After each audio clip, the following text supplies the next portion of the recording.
Good morning, one and all, and welcome to this morning's video. So this morning I just have the one pair on watch the market across the board. Looks like it just needs to find its feet again. It is pretty messy across the board, so just letting price do its thing. And so the only pair I have on watch today is euro dollar for that reason. And you can see, here we go. My throat never clogs up. I don't know why it always does it when I make a video. It's really weird. Very, very strange. But anyway, so we have this okay, well, I don't know what trading view's doing here, but we have this high here.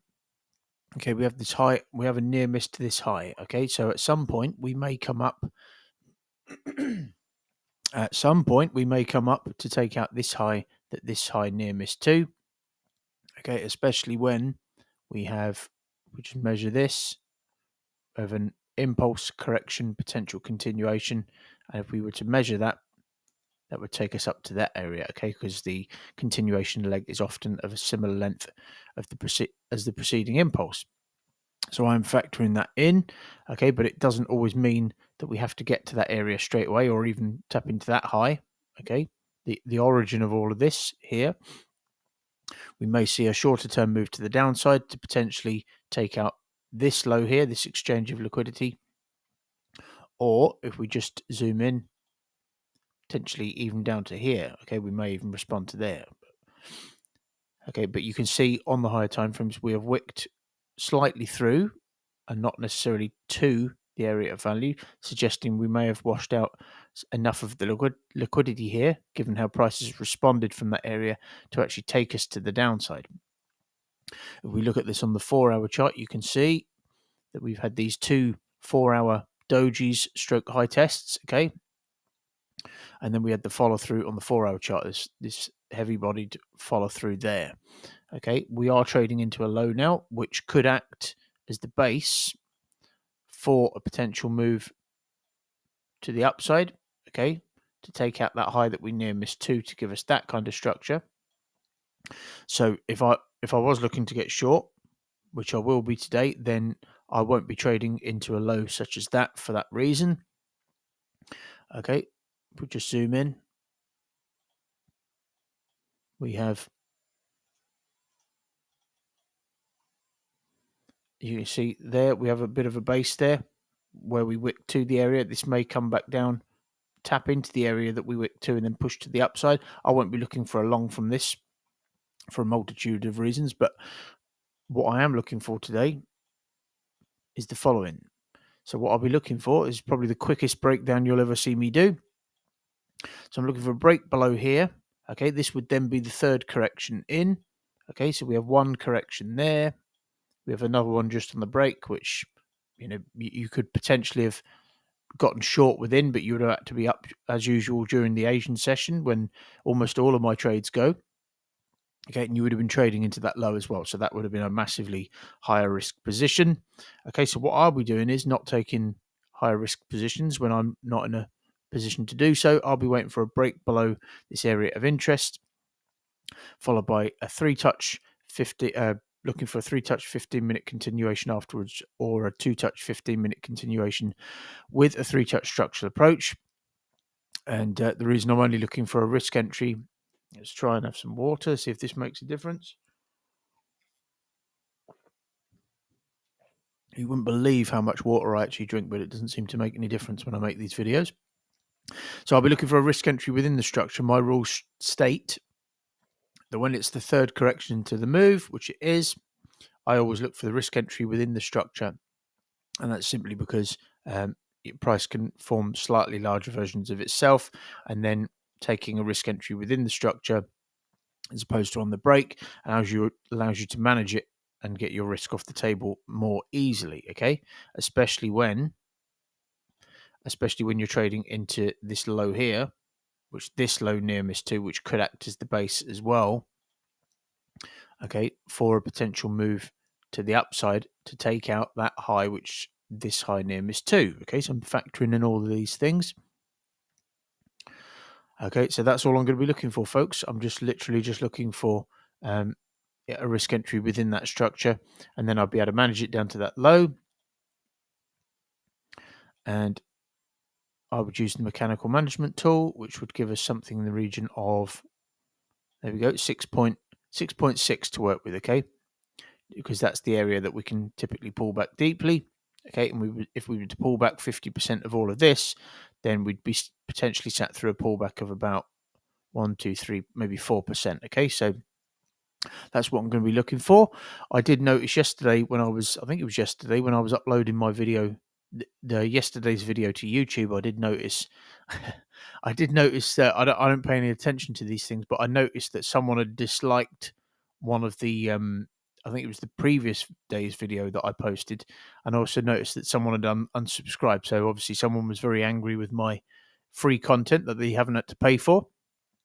Okay, for 5 years worth of experience given to you for free. Someone was obviously unhappy with that. Obviously, that tells me that person's a very entitled individual.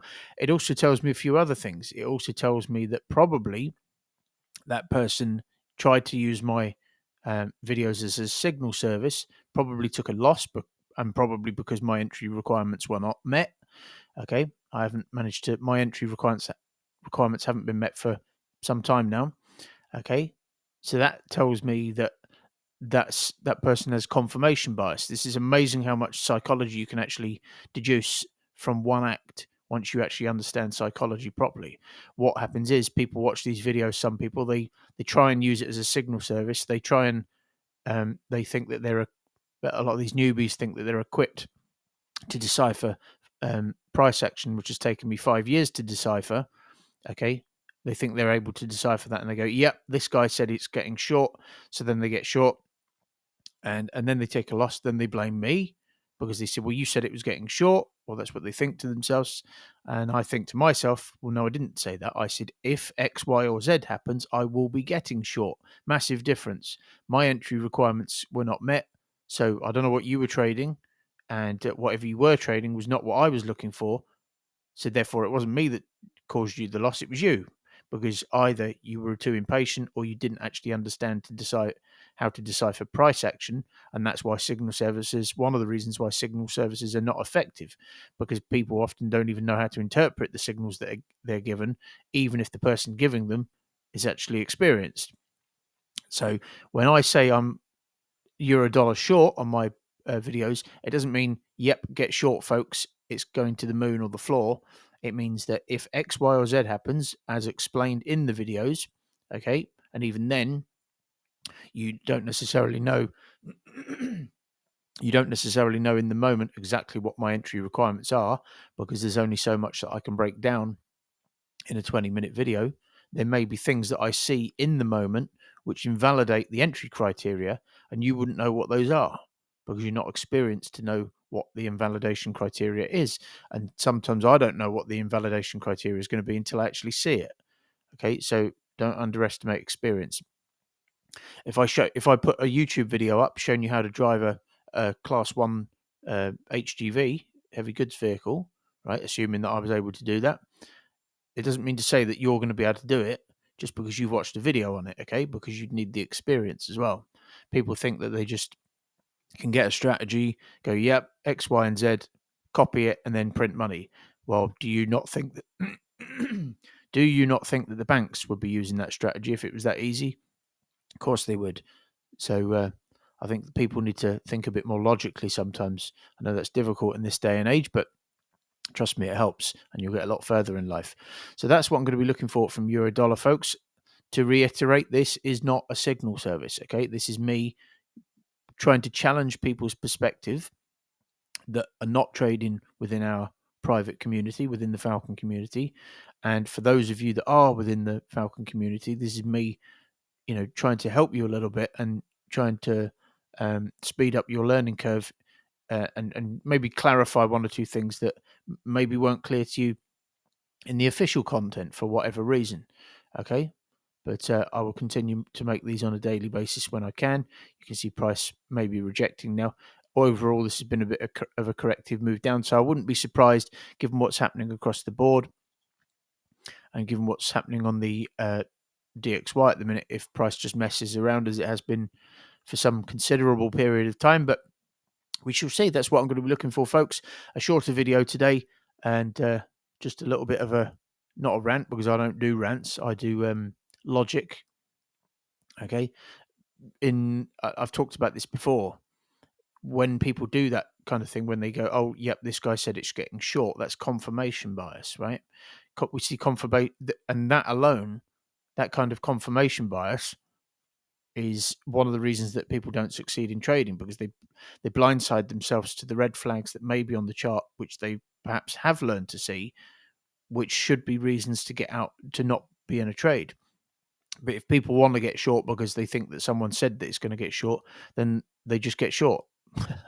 I said you see that in politics all the time. Someone will have a view, and you can provide them with factual evidence that their view is incorrect, and they'll just carry on with the view, and they'll block you because they don't want to see it. Okay. And also, if you're, you know, if you're unfollowing or disliking a video because you took one loss on an entry which didn't actually shape up and you shouldn't have taken, that also tells me that you're not probabilistic, because it tells me that you think that the outcome of one trade determines the outcome of how effective a strategy is.